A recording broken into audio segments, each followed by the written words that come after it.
যমুনা ব্রহ্মপুত্রের পানি কিছুটা কমলেও দেশের উত্তর মধ্যাঞ্চলে 18 জেলার বন্যা পরিস্থিতির উন্নতি হয়নি। এখনও বিপদসীমার ওপরে নদ নদীর পানি। বিভিন্ন জেলা উপজেলায় বন্যার পানিতে তলিয়ে গেছে বাড়িঘর, হাট বাজার, ফসলি জমি। বন্ধ রয়েছে শিক্ষা প্রতিষ্ঠান। এদিকে সিলেটে বন্যার মধ্যেই শুরু হয়েছে এইচএসসি পরীক্ষা।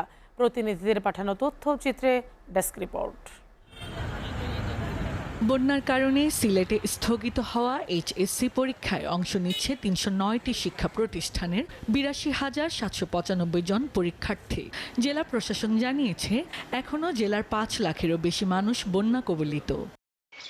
টাঙ্গাইলে পানিবন্দী গোপালপুর, ভুয়াপুর, কালিহাতী, সদর ও নাগরপুর উপজেলার ৪৬,০০০ মানুষ। বন্যার পানিতে তলিয়ে গেছে বাড়িঘর, হাট বাজার, ফসলি জমি।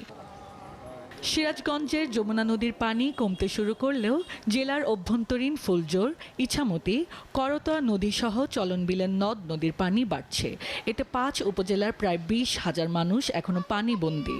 নদী তীরবর্তী অঞ্চলগুলোতে দেখা দিয়েছে তীব্র ভাঙন। কুড়িগ্রামে চরম দুর্ভোগে লক্ষাধিক বানভাসী মানুষ। ব্রহ্মপুত্র ও দুধকুমারের পানি এখনও বিপদসীমার উপরে।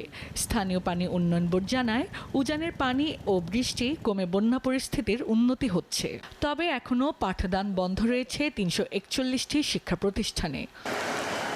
জামালপুরে কমতে শুরু করেছে নদ নদীর পানি, তবে কমেনি দুর্গতদের দুর্ভোগ। বন্যার পানিতে তলিয়ে গেছে ৮,০০০ হেক্টর ফসলি জমি। বগুড়ার সরিয়াকান্দিতে যমুনা নদীর পানি বিপদসীমার ৪২ সেন্টিমিটার উপর দিয়ে প্রবাহিত হচ্ছে। বানের পানিতে প্লাবিত হয়ে বন্ধ রয়েছে ৪৫টি শিক্ষা প্রতিষ্ঠান। SATV news desk.